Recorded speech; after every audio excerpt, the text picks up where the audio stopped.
नमस्कार सबैजनालाई शुभ प्रभात।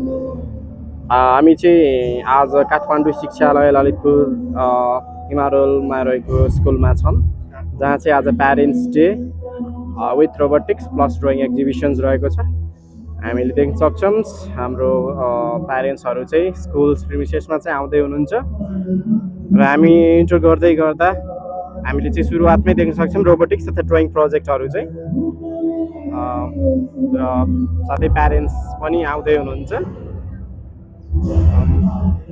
हाम्रो प्रोग्रामहरू चाहिँ भित्र एकदम भव्य रूपमा भइरहेको छ। साथै हामी यहाँनिर देख्न सक्छौँ ड्रइङ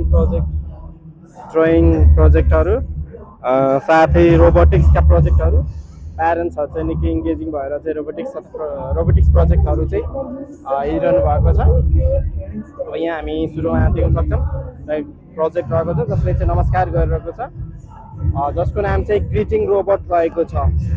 अब हामी हेरौँ ग्रिटिङ रोबोटले चाहिँ के गर्छ।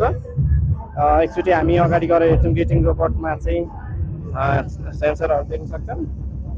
एकचोटि हामी हात राखेर हेर्छौँ, नमस्कार गरेको छ र साथै यसले चाहिँ ग्रिटिङ पनि गरेको छ आउने प्यारेन्ट्सहरूलाई चाहिँ। एकदमै इन्ट्रेस्टिङ प्रोजेक्ट, क्लास 10 ले बनाएको प्रोजेक्ट रोबोटिक्समा चाहिँ। यस्तो प्रोजेक्टहरूले चाहिँ भाइ बहिनीहरूलाई रियल फिल्डमा चाहिँ रोबोटिक्सको एप्लिकेसनहरू कहाँ कसरी गर्न सकिन्छ भन्ने कुराहरू चाहिँ यस्ता प्रोजेक्टहरूबाट चाहिँ जानकारी हुन्छ। साथै हामीसँग अर्को प्रोजेक्टहरू पनि रहेको छ। यो चाहिँ एउटा ग्यास लिकेज डिटेक्सन सिस्टम प्रोजेक्टमा चाहिँ हामीले देख्न सक्छौँ यो घरमा सिलिन्डर ग्यासहरू हुन्छ, त्यो सिलिन्डर ग्यासहरू लिक भयो भने चाहिँ कसरी चाहिँ प्यारेन्ट्सलाई चाहिँ सेभ गर्ने, परिवारलाई सेभ गर्ने र घरमा चाहिँ प्रपर्टी एसेट्सहरू चाहिँ सेभ गर्ने भन्ने चाहिँ यहाँबाट यो प्रोजेक्टले चाहिँ गर्ने काम गर्छ। अब हामी हेरौँ यो प्रोजेक्टमा के छ। ल एकचोटि भन्नु त बाबु नानीहरू, के हो प्रोजेक्ट? एकचोटि डेमो गरेर मलाई देखाउन ग्यास लिकेज डिटेक्सन सिस्टमले चाहिँ कसरी काम गर्छ। अब हामी डेमो हेर्न गइरहेको छौँ। एकचोटि डेमो गर्दै हुन्छ र ग्यास छोड्ने बित्तिकै यता बिप हुन्छ र एउटा चाहिँ ग्यासको यो सानो सर्भो मोटरले चाहिँ ग्यासको रेगुलेटरलाई चाहिँ अटोमेटिकली अफ गरिदिन्छ। एकदमै इन्ट्रेस्टिङ प्रोजेक्ट र युजफुल प्रोजेक्ट छ। साथै हामी अर्को प्रोजेक्टमा जाँदैछौँ। यहाँ एउटा चाहिँ कारहरू देख्न सक्छौँ र अर्को पनि कारहरू चाहिँ देख्न सक्छौँ। यो के हो प्रोजेक्ट, एकचोटि हामी युवाई बाबु नानीहरूसँग गएर हेरौँ कि यो चाहिँ बिटी कार रहेको छ। हामी पोस्टर डिजाइनबाट देख्न सक्छौँ र एकचोटि हामी हेरौँ, डेमो गरेर देखाउँ त बाबु नानीहरू। ओके, एकचोटि यो प्रोजेक्ट हेरौँ। यो एकदम इन्ट्रेस्टिङ, यो चलिरहेको छ अगाडि। यो चाहिँ सायद अब्स्ट्याकल अभोइडिङ, अगाडि जान्छ र अब्स्ट्याकल छ कि छैन भनेर यसले हेर्ने काम गर्छ। र यो चाहिँ बिटी कार भनेको मोबाइलबाट कन्ट्रोल गर्ने कारहरू चाहिँ हो। एकचोटि हामी यसको पनि डेमो गरेर हेरौँ। एकदम राम्रो डिजाइन छ कार। कति क्लासको प्रोजेक्ट हो बाबु यो? 8 क्लासको एकदम राम्रो प्रोजेक्ट छ।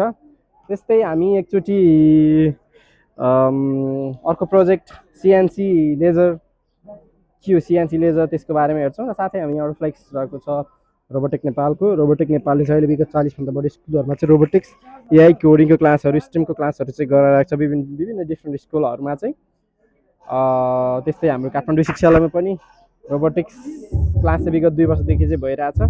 र यहाँ देख्न सक्छौँ हामी एउटा सिएनसी लेजर कटिङले चाहिँ विभिन्न यहाँ प्रोजेक्ट राम्रो डिजाइनहरू चाहिँ बनाएको छ। र यहाँहरू के गरिरहेको एकचोटि काटिरहेर चाहिँ एकदम हाई पावर लेजरले चाहिँ यो डिजाइन चाहिँ बनाउँदैछ। एकदम इन्ट्रेस्टिङ छ। क्लास 10 को स्टुडेन्टहरूले चाहिँ स्टुडेन्टको प्रोजेक्ट हो यो चाहिँ। हाम्रो रोबोटिक नेपालको सरहरूले सिकाएर चाहिँ उनीहरूले चाहिँ प्रोजेक्ट डिजाइनहरू चाहिँ गर्दैछ। यो प्रोजेक्टहरू एकदमै युजफुल, यस्ता प्रोजेक्टहरू चाहिँ एकदम युजफुल प्रोजेक्टहरू चाहिँ हुन्छन्।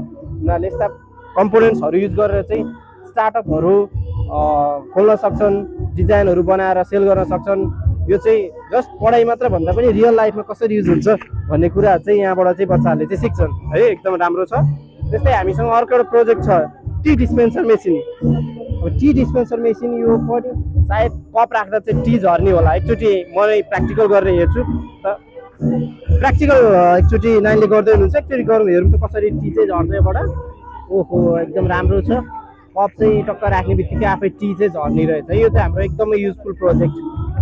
ओके एकदम राम्रो प्रोजेक्ट छ हामीले प्रविधि युज गरेर चाहिँ कसरी स्मार्ट स्मार्ट डिभाइसहरू चाहिँ बनाउन सक्छौँ भन्ने कुरा चाहिँ काठमाडौँ शिक्षालयका भाइ बहिनीहरूले पढेर चाहिँ एकदम प्र्याक्टिकली देखाएको छन् एकदमै राम्रो छ है एकदम राम्रो छ त्यस्तै यहाँनिर चाहिँ हाम्रो प्यारेन्ट्स डेमा चाहिँ विभिन्न सांस्कृतिक तथा नृत्यहरू चाहिँ भइरहेको छ हामी देख्न सक्छौँ